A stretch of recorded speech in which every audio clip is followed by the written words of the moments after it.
Well, welcome to another episode of the Esports Classroom Podcast. Again, we're just talking to esports people connected, high school, secondary, college, all across the country. And today we have Jesse with us. I'm going to let Jesse introduce himself, and then we'll get going. Well, it's great to be here, Patrick. Thank you for having me. I'm Jesse McNulty. I'm educational specialist with the Office of Digital Learning at the Delaware Department of Education. And in addition to one of my many roles in that office is we are kind of the commissioner for the Delaware Scholastic Esports League, which operates a K-12 unified division with a couple of titles, as well as a full secondary division with both a fall and spring season. And we were talking before, so in Iowa, where we're pretty much run for by a nonprofit, and it's people donating their time, putting in the effort to run the whole program. But in Delaware, it's part of the Department of Ed then. Yeah, so this has kind of been a 5-year labor of love with us here at the Department of Ed. I joined DOE about 18 months ago, and prior to that, I was serving as a district instructional technology specialist in the third largest public school district here in Delaware. And we were launching esports. We were a part of one of those early on pilot programs to really see if we could get K-12 esports working on not only our internet within buildings, but also Yep. getting the ability to run it cross building and competition level, and then also beginning to run multiple titles. And now we're at a point where we've got a couple dozen schools that are taking part in all of our programs throughout our K-12 space and creating some really safe and inclusive opportunities for kids, which is wonderful to see. But yes, it's kind of unique in the sense that this is all kind of underneath the umbrella of the state educational agency. No, I think that's great. Again, anything to kind of get esports into schools. And this ensures that it's probably going to be something that could be spread out. It seems like you guys are trying to make sure it works before we go all in and try to get all schools, because schools then have to invest time and money and equipment and people. Yeah, it's been an interesting 5-year journey. Just to kind of give a quick backstory. So year one, we really just wanted to kind of see if we could even play games on our K-12 network. Just Yep. some backstory: all of our internet traffic for all of our 44 districts and charter schools pipes out of their buildings into the Department of Technology and Infrastructure at our state capital in Dover, and then pipes out to the internet through two 30 gig pipes. So Hmm. we had to work on developing an esports VLAN with approved port forwarding and IP ranges for all of the variety of titles that we were initially looking into. This then turned into, one, could we play it? Then in year two, we looked at the ability to play a number of titles, have the ability to play across building or cross district, kind of in a competitive level. Moved to year three, where we actually hosted a season of a single title.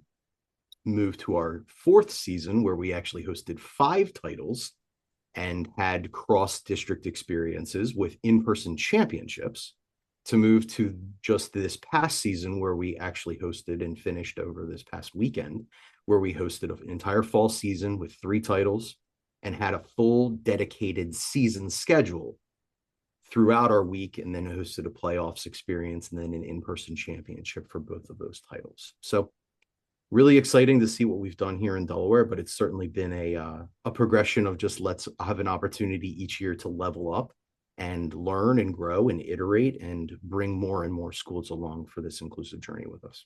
Yeah, I will say that's kind of I've talked with small schools. I've been at a smaller school, and I'm at a bigger school in Iowa now. We talk about like the hoops you have to jump through to get the network to work, and that's just at a school district. Now you're talking a whole state worth of schools are coming together in one network. Um, yeah, that I think is a technological fun time. That's the way I'm going to say it nicely. As a fellow tech integrationist, I've been a tech director, knowing the network side of things. Um, there are definitely things. I mean, people don't get this about esports. There's a lot of steps we have to do to get the networks to work right, because it's not just going online. The devices have to talk to each other. That typically means that there's something you have to do to your network to make that work. That's tough enough to do in one district. Now you're talking about all your districts doing that together. That's Yeah, really cool, I do think. yeah, it's been an interesting journey. It's been a little bit of changing the hearts and minds, not only from the Department of Technology and Infrastructure, but also to our school administrators and our educators and our families, to Yep. really understand our why of why we're really trying to do this and what types of environments we're trying to create for students. So from those conversations and those changings of hearts and minds, it's been allowing us the opportunity to start small. build a single title, build another title, then begin to think about those titles under different platforms, whether it be Yep. PC, whether it be Nintendo Switch, whether it be a mobile experience.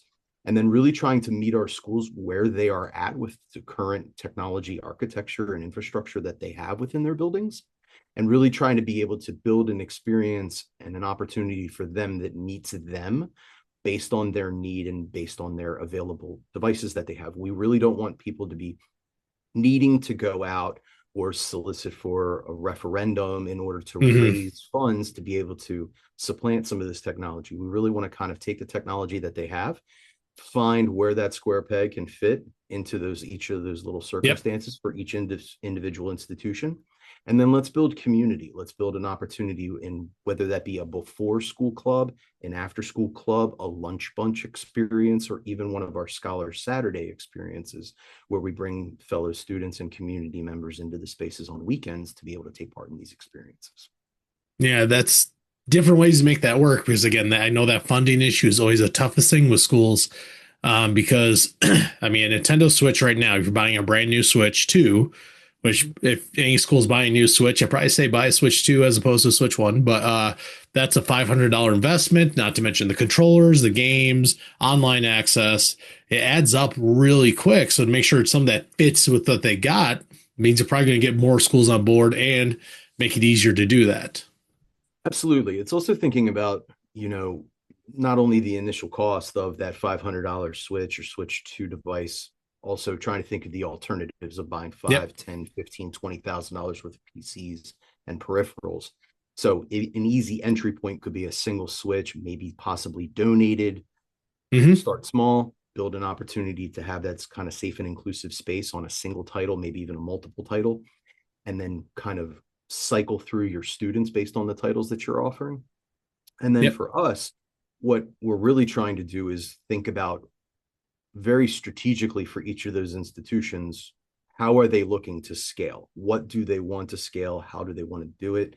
And some of our elementary spaces are just thinking about, okay, well, we may be able to dual purpose these tools and these experiences, whether it be a Chromebook, whether it Yep. be an iPad, whether it be a Switch.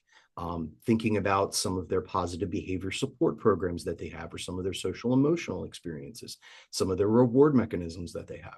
These types of funds could be available for those types of experiences and giving these kids an additional angle, but at the same time for the school being able to multi-purpose those devices Yep. for a variety of different use cases to kind of offset the initial cost for a single program. I mean, like for us, our PC games, we play them on our AutoCAD labs Mm-hmm. computers, because AutoCAD computers have to have a decent graphics card to run, a lot of the programs. And well, it also works well for esports. I mean, not the one I was using in the live stream today. That one kept crashing. But besides that one, the rest were working pretty well. And gave us an entry point. You talked about you guys just had a season with Smash and Rocket League. And those are, I mean, Smash runs, of course, on the Nintendo Switch, which is, if you're just talking the Switch One, that's a pretty cheap device. And Rocket League, well, Rocket League can run on many, many, many devices. So that becomes one of those games that I think it's really easy. You can run it on the Switch. My players were looking at me weird one day when I plugged in my Switch and I joined them, but hey, the other computers were down. It worked. Plus, I Yeah, got to use my Mario Kart cart. yeah, we were Yeah. certainly seeing a little bit of variance in the quality of play depending on the device that you were Yep. playing. But at the same time, that one of our big goals and one of our big foundational items is creating equitable experiences. So whether or not a school has the outfitted rigs to be able to run 10, 12, 15 PCs, we can allow you. We have several schools who joined in with just a single Switch and 2 players this year, or for Mario Yep. Kart, or for a 3v3 experience for Rocket League. And it was an opportunity for them to get a success point, get a win, and really a chance for us to kind of build upon those success points to show school leaderships, to show school boards that these are the experiences that we're having. This is the testimony that's being provided back post-mortem from our students about these experiences. And then where do we have opportunities for growth, whether it be in that same building or throughout other buildings within the districts? Yep. I think just getting started and giving everybody a chance to play, that's a great way to go. Mm-hmm. Um, and I mean, that's kind of the start of esports. And, I've heard from some programs, they started with just one system, couple games, and it's blossomed from there. But others, they have. I am competing against some schools that have like full on labs with all their logos up, and I'm like, all right, we're in the AutoCAD lab today. We're in that classroom tomorrow. We'll find the space. We'll get this to work. I'm going to bring in my Nintendo Switches. We'll use whatever we got. You know. Yeah, it's nice to hear that the similar situation in Iowa as it's going on Yep. here in Delaware. We have several of our institutions that are playing in CAD or, graphics design labs off of either laptops or hardwired in CAD devices, PCs. But at the same time, we have one of our schools that was actually runner up in our state Rocket League championships that have new construction going on. And one Yep. of their buildings is going to have a featured esports arena in it. So where we've now, over the 4 to 5 years that program has been a part of these experiences, we've been able to change the school administration's kind of thought process in this. This becomes a marketable opportunity for them to think about the ability to get new students to be able to enroll in their institutions. So they're trying to treat it as a possible marketing piece or a sports marketing experience, just as Yeah. any other athlete may be looking at the quality of the basketball or the weight training or the football facilities.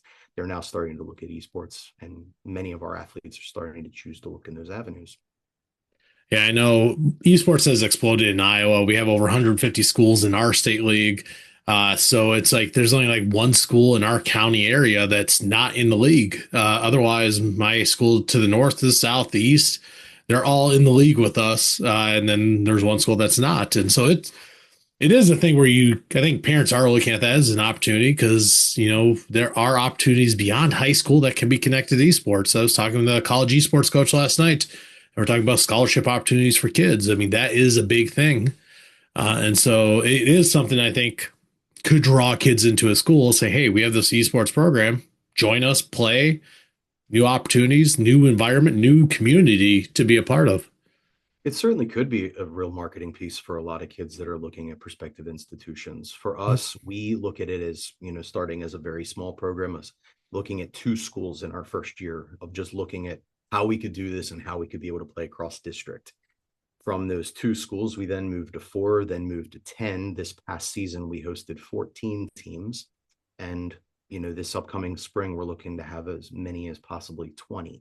So it's seeing quite a bit of rate of change growth and a chance for us to continue to expand and scale this work with more titles, more devices, more participation, and ultimately more in-person championships to continue to celebrate our athletes. Yeah. I mean, that's great because I think you'll see the increase happening quickly, right? You said your first time you guys are going 2 seasons. So you did Smash and Rocket League in the fall. So what's your next season?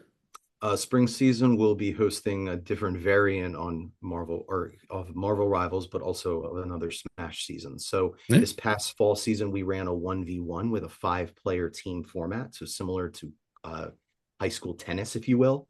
Yep. Matches 1 and 2 were worth 3 points. Matches 3 and 4 were worth 4 points. Match 5 was worth 5 points. We're going to be just running 3v3 crew battle this upcoming spring. So different format, different variant, same Yep. title. Smash, we were starting to see that there is an overwhelming popularity for this title. In addition to Marvel Rivals, in addition to Rocket League, which is what we ran this past fall, and also with Mario Kart. So we really just try to take some of the survey data that we put out from last spring and really try to curate a 2-season plan based on just those overwhelmingly popular titles. Yep. We are looking to expand into some smaller scale pilot programs. Obviously, with the newest release of 2XKO out by Riot, we have been working with DTI to get that port forwarding and those IP ranges approved so that we can see what that looks like on our network. It was similar to what we did actually last spring as a small scale pilot for Rivals. Yep. So I think one of the benefits of this is we are small, but we're also really trying to listen to our students and listen to our schools about what are those popular titles and what are they looking to consider. We've obviously made quite a number of inroads with the PC games as well as the Switch games. We're even looking to expand into possible mobile platform titles like a Clash Royale or a Brawl Stars potentially. So just trying to really listen to our cohorts and think about what titles the direction of popularity is, and we can certainly pivot on those. Really, the only constant steady that we have each end of season is we host our in-person championships. And those in-person championships are hosted with our 4 institutes of higher ed here in the state of Delaware. and then also one of our corporate partners. So we try to host 5 championships in season each year. And then those titles we can certainly be very kind of fluid with as we continue to go. Yeah, I would say like when we switched to in-person state tournaments, that was a big step up because it's really a great experience for kids. Like I know Wisconsin just had their state championship and they're at University of Eau Claire. We do ours kind of in a it's a space that's part of a school district, but it's in the central part of the state, so it's easy to get to. You talk about like Mario Rivals is a new one. A lot of interest in that. But it is, you kind of touch on that thing is like you look at some of the Riot games, like Valorant, for example. We pick on Valorant because when we played Valorant for the first time last year as a title, it was a lot of headaches on the tech side. And so that was a barrier, I think, for some people because we have a couple districts that are fighting that battle because they've had huge network security issues. So the esports kind of falls to the wayside because we're not going to open up those avenues. We have to install these software. We have the anti-cheat software that is a little more intensive. So, but I do like how you talk about Smash, the different play styles, because I really do like the point system. I like that difference between like it's 3, 4, 5 points. That gives you some strategy. Right now for us, it's, again, a team of 5 versus team of 5, but it takes some of the strategy out of my hands as a coach. And I like that strategy. I like to know like where can I put my best player, my 5th ranked player. I'm not going to say my worst, but just not my best. Nebraska, well, a couple years ago, I was at a conference. They were doing 2v2 Smash. And I kind of like that too. I think that's interesting. So it's nice to see how different states are looking at even the same title. And you guys are even looking at the same title and playing in different ways throughout the year. And I think Wisconsin's doing that too. Like they have multiple seasons where it's same game, but we don't play it the same way all throughout the year. And that does open some avenues for other kids. Yeah, part of our conversation was we were only going to run a single season of it. And I think a lot of coaches here, even whether or not they were associated with the Interscholastic Athletic Association Yep. sports, they look at it as, well, you can't host 2 seasons of football and have a state champion, or you can't have 2 seasons of basketball, have a state champion. But at the same time, we're also looking at Super Smash Brothers as such an overwhelmingly popular title. We have to think differently about what that looks like and how that's played. And then just think about incorporating a second season. I don't want to lose half of my players just because we're not hosting a title. Like we're Yep. going to continue to have a dozen schools participating this upcoming spring because we're just hosting Smash, regardless of the variant that we're playing. They just want to continue to play, and it's an overwhelmingly popular title. So for us, fortunately, the same Institute of Higher Ed, which is Wilmington University, which is one of our schools here in Delaware, has been hosting the last 2 seasons of our Smash Brothers, and they're very familiar with it. They're very familiar with the lay of the land, the structure, Mm-hmm. extremely responsive and supportive to our processes, and they can build an in-person championship around whatever variant we're running and run it with ease and include all of our Twitch content and all of our streaming and shoutcasting and just do an absolutely phenomenal job. So for us, I'm really trying to get away from the single title experience, and we can host it as many times as we need to. If we end up incorporating a winter season, we can Yep. incorporate a 3rd variant to that, just because at this point in time, after listening to our players and coaches, it's still as popular as ever. Yeah. And I'll say I have some Smash players that I saw in the fall. I may not see them again until next fall. And that's Mm-hmm. kind of like, I'd love them to play other games, but for us, it's Smash is a one season a year thing. We have no Nintendo titles in the winter, and we're coming back to Mario Kart in the spring. Yeah, it's kind of an interesting conversation for us too, as well. One of the reasons why we chose to host Marvel Rivals in spring and not in fall, and kind of pick up on all the positive momentum from the summer, Mm-hmm. the fall season, was all of my coaches said, we can't host it because everybody plays football. And I said, Yep. okay, Yep. spring it is. So it's an opportunity for us to listen, and we can pivot instantaneously to whatever title we were ultimately going to play. And now we've got teams coming out of all kinds of the woodworks, whether they be our local public schools, school districts, or charter schools that want to take part and have an opportunity to participate. Yeah, I will say that I think I've seen winter's easier for us to get some Overwatch kids where I may not get them in the fall. Spring is an interesting one. It varies district by district, of course, what other sports they play, where those big sports. Um, we're in a district that we have a lot of activities, so I'm competing with all those other activities. But luckily, I still got my kids that are not going to go out for track and field. They're not going to go play tennis. So come in, play Rivals and Valorant with me, and Mario Kart, of course, one of my favorites.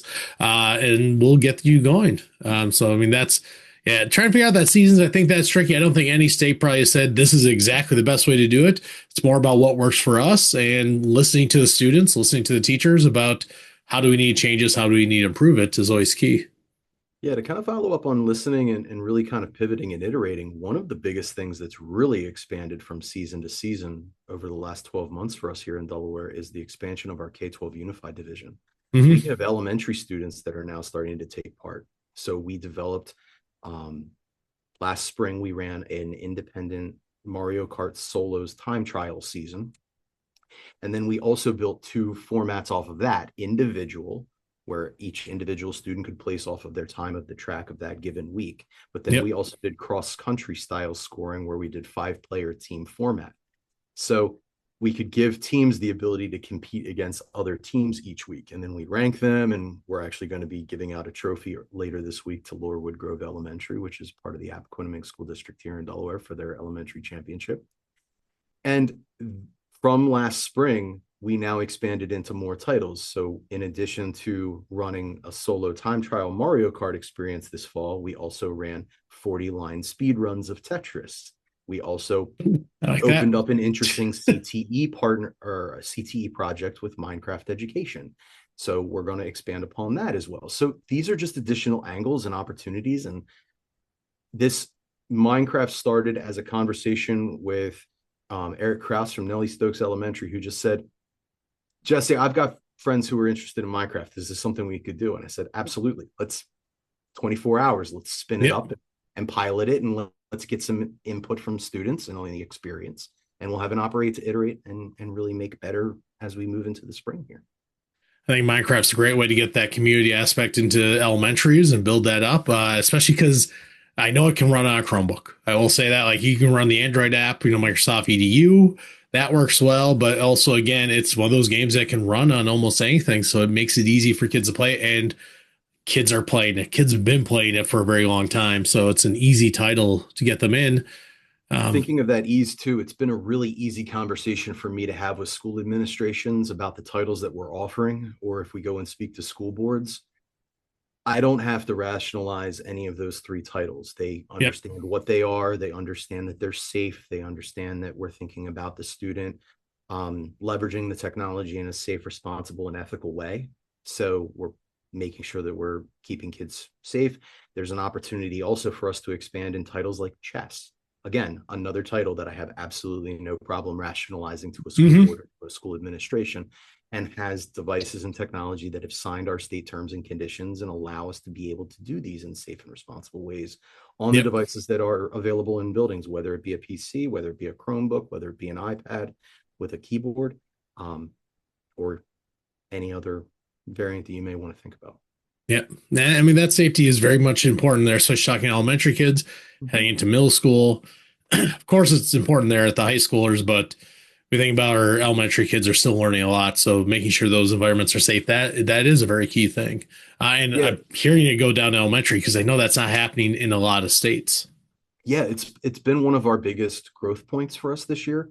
And we just have a lot of educators that are looking at how can we develop before or after school experiences that really tie into the Castle framework for social emotional learning, and really being able to educate students on what does it mean to be a good teammate? What does it mean to not rage quit?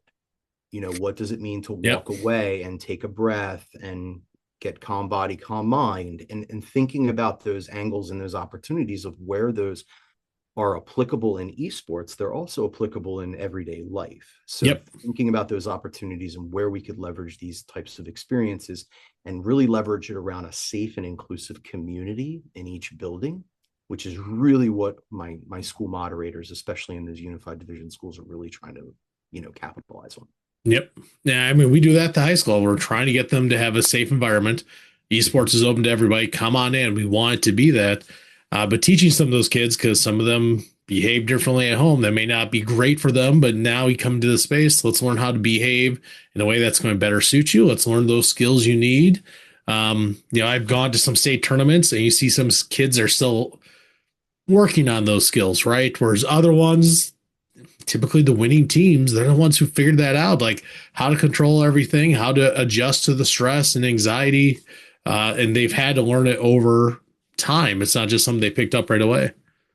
Yeah, and I think even some of our coaches with some of the practices and activities that they're incorporating into their esports programs is bringing Yep. even more legitimacy, just as every other athletic endeavor on their campuses could take place. Whether they think about strength and conditioning, they're thinking about the mental game, they're thinking about yoga and stretching, they're thinking about just visualization and mindfulness and meditation, thinking about those ways that they can get the student to think full experience and whole child throughout that opportunity. Yep. Whereas many of those, athletic endeavors, basketball, ice hockey, football, etc., have already begun to go into those additional angles of health, nutrition, dietetics, thinking about those additional angles to bring peak performance. It's now becoming more and more prevalent within our esports space too. And all of Yep. those are just going to continue to make, higher performing and, healthier students, which is really Yep. what we want out of this experience. We even had a chiropractor come into when I worked at a smaller school to help our esports players figure out what exercise they can do in between matches and everything, just to make sure they don't get like bad back. Like I know how I sit when I game is not good for me, but still how I'm going to sit. So what are those things I can learn to improve that? So I'm not having back issues or carpal tunnel, all that fun stuff. No, I think it sounds like Delaware's doing a great job. You guys are really kind of growing at the right rate, probably, especially for your schools. I mean, obviously, there's always going to be some bumps in the road. If you had to say like, this is the reason why we're doing esports. What are those biggest wins that you have? I think we've really just tried to take it back to we want to create safe and inclusive communities where any student of any age can have a safe and inclusive space to be able to take part in a hobby that is Yep. something that they have passion for. And they can go and develop that sense of community with fellow classmates within spaces.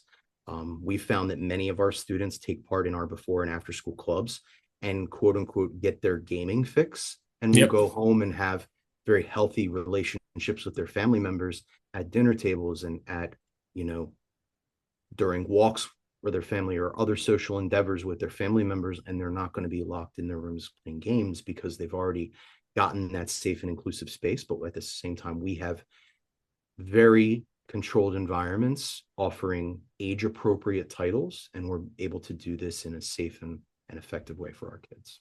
Yeah. I think that's great. And I think that's what a lot of states are trying to do. So it's interesting here how that's going on in Delaware. All right. So we're going to, is there anything we haven't touched on that you'd like to share before we get to that last question? No, I think this has been great, Patrick. I All right. appreciate the time and the chance to chat about what's going on here in Delaware. Yeah. Like I said, one of my big things I want to talk to every state. I want to see what's going on across the country and be kind of interested to see how that keeps changing over time. We have to end on a fun question. So, what is your favorite video game of all time, and what game are you currently playing if you are playing a game right now?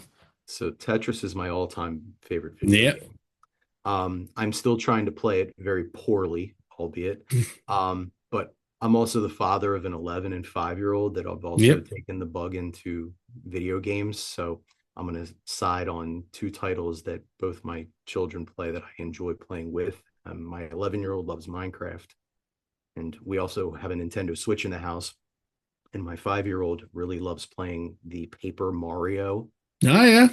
So it's been, a wholesome game that can certainly get him in, and it's an opportunity for him to develop some of his social emotional Hmm. spaces as well. But I think one of the great things about it too is it's had an opportunity for us to develop, great community within our family, Yep. and build on the interests that my own children have. Yeah, I would say like at the height of COVID, we had our own Minecraft, server set up, so the whole family was playing on their own devices in the same Minecraft world. Uh, my kid maybe had done some bad things to me. He kept stealing my stuff, but we'll get over that. So I just want to thank you for coming on, sharing what you guys are doing in Delaware. Just hearing some great things. I think one day I'd like to see everybody else's in-person state tournaments, but if I can get travel funds. So just thank you for coming on. Thank you so much for having me, Patrick. All right. Thank you. And everyone else listening, just keep listening. We got more episodes coming. Thank you.